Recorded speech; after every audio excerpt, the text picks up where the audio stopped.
Oke guys, balik lagi bersama gue di video kali ini sedang ingin seperti yang gue bilang di video Karimun sebelumnya ya, kalau gue udah dapat velg dan gue pengen ganti velg Karimun ini menjadi velg kaleng. Dan kali ini adalah hari dimana gue mau masang velgnya karena kemarin habis di repaint dan udah jadi, terus dopil tengahnya juga udah jadi, udah gue cat juga. Jadi kayak ya udah tinggal pasang aja sekarang.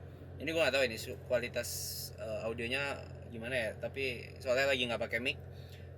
Semoga aja tetap bagus. Jadi alasan gue kenapa pakai velg kaleng karena gue mau ganti.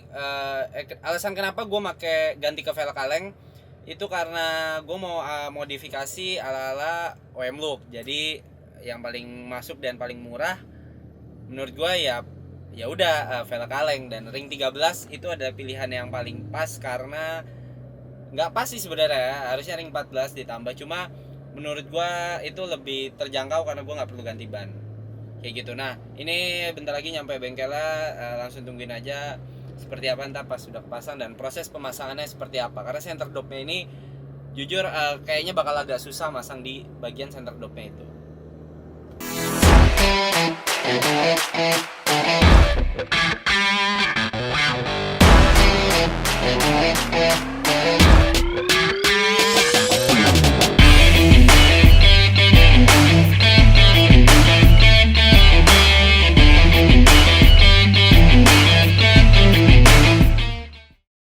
Oke, ngelanjutin yang kemarin, karena kemarin nggak bisa dilanjutin soal gue ganti velg. Nah kali ini akan gue bahas lebih detail lagi soal velg yang gue pakai. Seperti gue jelasin kemarin itu gue pakai velg Agia. Nah kali ini gue akan liatin ke kalian pas udah terpasang, karena kemarin prosesnya dan seperti apa ceritanya gue bisa dapet. Nah kali ini kita langsung lihat aja setelah dipasang seperti apa. Oke, pertama gue jelasin lagi kalau ini velg bekas mobil Agia dan lebarnya itu 5, depan belakang sama.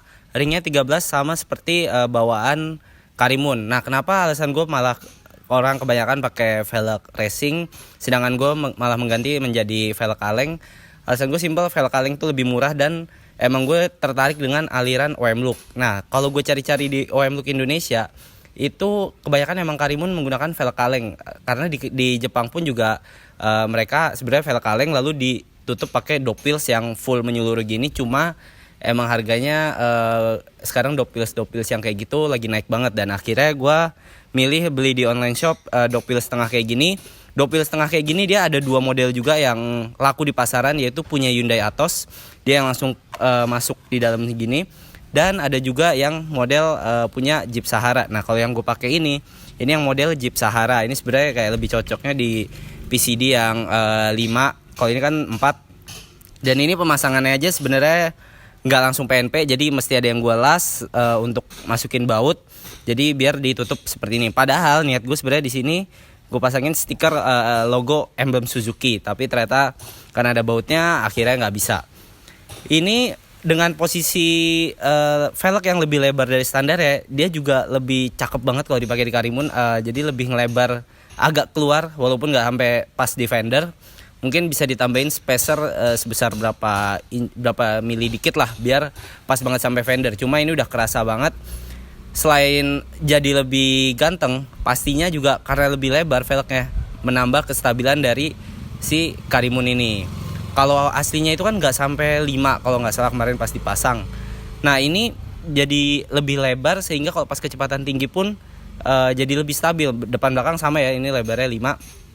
Nah untuk harga velgnya ini gue dapet di forum grup di Facebook. Velgnya tadinya masih bahan seharga 350.000, jadi udah hitam terus ada karat-karatnya. Akhirnya gue repaint seharga 400.000. Lalu dopils beli sama ongkir ya sekitar 300.000 ya dibuletin. Jadi total yang mungkin gue habisin sekitar 1 juta. Kalau kalian beli langsung di Instagram banyak banget sih yang udah langsung jadi dan udah ada dopilsnya juga. Itu harga kisaran dari 1 juga sampai 1,8 bahkan 2 juta juga ada, tergantung dari si velg kalengnya ini modelnya punya mobil apa dan seberapa langka velg kalengnya itu. Kalau ini kan punya Agia ya nggak terlalu rare lah. Kalau ada juga Selbo punya Timor, nah itu juga lumayan harganya dan dia bukan bulat kayak gini sih modelnya. Dan aman apa enggak sebenarnya pakai velg kaleng? Menurut gua aman, karena beberapa mobil bawaan aja itu pakainya velg kaleng. Jadi udah pastinya teruji dari pabrikan. Makanya kenapa gue berani pakai velg kaleng. Dan selain itu ya modifikasi yang menurut gue paling murah. OM tuh sebenarnya bisa dibikin murah dan mahal menurut gue. Kalau main murah ya mungkin seperti ini. Tapi kalau mau OM mahal itu benar-benar datengin velg Karimun atau Wagon R White yang dari Jepang kayak gitu. Nah selain velg ini kemarin juga ada yang gue pasang lainnya, yaitu di belakang wiper belakang gue ganti punya R3. Nah langsung lihat aja nih belakang kayak gimana setelah gue ganti. Nah untuk belakang seperti yang gue bilang tadi nih, punya R3 itu emang kalau gue cari di IGG gue sering lihat banyak banget yang Karimun kok wiper belakangnya itu udah nggak besi. Kalau besi tuh kelihatan kurus banget. Nah akhirnya gue nanya ke salah satu orang yang udah ganti, ternyata dia pakai punya R3 dan harganya ini cukup murah di Shopee. Gue nemu bisa sekitar 50-60 ribuan. Dan pemasangan pun juga pastinya bisa sendiri sih. Ini tinggal dibuka aja, dicongkel, terus pakai baut kunci T gitu, dibuka, udah tinggal pasang PNP, nggak perlu ada ubahan apapun. Selain itu penambahan yang ada di mobil ini yaitu gue tambahin stiker CBU juga kayak dari Jepang, sehingga makin kelihatan Wagon R White-nya. Lalu di sini juga ada stiker parking di Jepangnya. Dan di sini juga ada stiker Wagon R White. Jadi emblem dari Karimun ini udah gue ganti Wagon R White, yang di situ emblem Suzuki juga udah gue copot. Kurang di talang air aja dia masih tulisannya Karimun. Kayak gitu. Jadi mungkin untuk video Karimun kali ini cukup sekian yang bisa gue jelasin tentang velg dari Karimun ini yang baru aja gue ganti. Velg standar tetap gue simpan karena mungkin kedepannya itu takutnya langka, dan ya kalau ada velg ori mending disimpan, dan kalau nggak butuh-butuh banget jangan dijual lah kalau punya velg ori. Kayak gitu. Dan ubahan lainnya sebenarnya masih simpel-simpel aja sih. Belum banyak ubahan yang benar-benar mendukung OM looknya, kayak part-part yang dari Jepang benar-benar belum ada di mobil ini, kayak masih ala-ala doang. Kayak di sini ada dummy lamp washer, lalu dudukan plat juga sempat gue ganti karena kemarin pas banget platnya habis, jadi gue ganti pakai frame plat yang ada stiker Suzuki Sportnya. Ini juga beragam banget, banyak yang mahal 150 sampai 300, tapi ini gue dapet di online shop juga hanya sekedar 150.000 udah depan belakang. Mungkin emang kelihatan lebih gede sih, tapi inilah nggak apa-apa. Yang penting harganya murah dan menunjang penampilan. Kedepannya mungkin yang akan gue tambahin, sebenarnya lucu banget sih kalau ditambahin roof box, cuma harganya sekitar 3 juta sampai ke atas, apalagi kalau merek Thule itu 6 juta ke atas, itu mahal banget dan kayaknya itu masih jarak jangka panjang lah.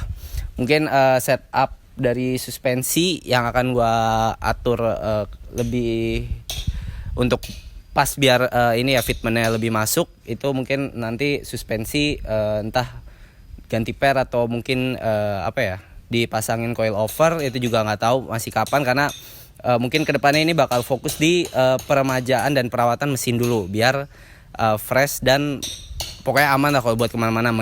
Mengingat juga tahunnya yang udah dari tahun 2005 udah cukup memakan usia yang ya cukup tua lah, bisa dibilang kayak gitu. Itu aja, semoga bermanfaat. Dan buat kalian kalau yang mau nanya-nanya soal Karimun juga bisa langsung aja DM ke IG gue, atau mungkin di kolom komentar kalian bisa drop your question langsung aja.